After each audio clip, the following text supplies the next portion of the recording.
जय श्री गणेशा। ये सुनाते हैं आपको बुधवार की व्रत कथा। एक समय किसी नगर में एक बहुत ही धनवान साहूकार रहता था। साहूकार का विवाह नगर की सुंदर और गुणवंती लड़की से हुआ था। एक बार वह अपनी पत्नी को लेकर बुधवार के दिन ससुराल गया और पत्नी के माता पिता से विदा कराने के लिए कहा। माता पिता बोले, बेटा आज बुधवार है, बुधवार को किसी भी शुभ कार्य के लिए यात्रा नहीं करते हैं। लेकिन वह नहीं माना। उसने वहम की बातों को ना मानने की बात कही। दोनों ने बैलगाड़ी से यात्रा प्रारंभ की। 2 कोस की यात्रा के बाद उसकी गाड़ी का एक पहिया टूट गया। वहाँ से दोनों ने पैदल ही यात्रा शुरू कर दी। रास्ते में पत्नी को प्यास लगी तो साहूकार उसे एक पेड़ के नीचे बैठाकर जल लेने के लिए चला गया। थोड़ी देर के बाद जब वो कहीं से जल लेकर वापस आया तो वह बहुत बुरी तरह हैरान हो उठा, क्योंकि उसकी पत्नी के पास उसकी ही शक्ल सूरत का एक दूसरा व्यक्ति बैठा था।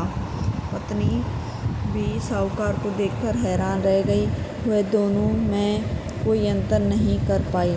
साहूकार ने उस व्यक्ति से पूछा, तुम कौन हो? पत्नी के पास क्यों बैठे हो मेरी के? साहूकार की बात सुनकर उस व्यक्ति ने कहा, अरे भाई, यह मेरी पत्नी है। मैं अपनी पत्नी को ससुराल से विदा करा कर लाया हूँ, लेकिन तुम कौन हो जो मुझे ऐसा प्रश्न कर रहे हो? साहूकार ने लगभग चीखते हुए कहा, तुम जरूर कोई चोर या ठग लगते हो। यह मेरी पत्नी है। मैं इसे पेड़ के नीचे बैठाकर जल लेने गया था। इस पर उस व्यक्ति ने कहा, अरे भाई, झूठ तो तुम बोल रहे हो। पत्नी को प्यास लगने पर जल लेने तो मैं गया था। मैं तो जल लाकर अपनी पत्नी को पिला भी चुका हूँ। अब तुम चुपचाप यहाँ से चलते बनो, नहीं तो किसी सिपाही को बुलाकर तुम्हें पकड़वा दूंगा। दोनों एक दूसरे से लड़ने लगे। उन्हें लड़ता हुआ देख बहुत से लोग एकत्रित हो गए। नगर के कुछ सिपाही भी वहाँ आ गए। सिपाही उन दोनों को पकड़कर राजा के पास ले गए। सारी कहानी सुनाकर राजा भी कोई निर्णय नहीं कर पाया। पत्नी ने उन दोनों में से अपने वास्तविक पति को नहीं पहचान पा रही थी। राजा ने उन दोनों को कारागार में डालने को कहा। राजा के फैसले को सुनकर असली साहूकार भयभीत हो उठा। तभी आकाशवाणी हुई, साहूकार, तूने अब माता पिता की बात नहीं मानी और बुधवार के दिन अपनी ससुराल से प्रस्थान किया। यह सब भगवान बुद्धदेव के प्रकोप से हो रहा है। साहूकार ने भगवान बुद्धदेव से प्रार्थना की, हे भगवान बुद्धदेव, मुझे क्षमा कर दीजिए। मुझसे बहुत बड़ी गलती हुई है। भविष्य में अब कभी बुधवार के दिन यात्रा नहीं करूँगा। सदैव बुधवार को आपका व्रत किया करूँगा। साहूकार की प्रार्थना से प्रसन्न होकर भगवान बुद्धदेव ने उसे क्षमा कर दिया। तभी दूसरे व्यक्ति राजा के सामने से ही गायब हो गया।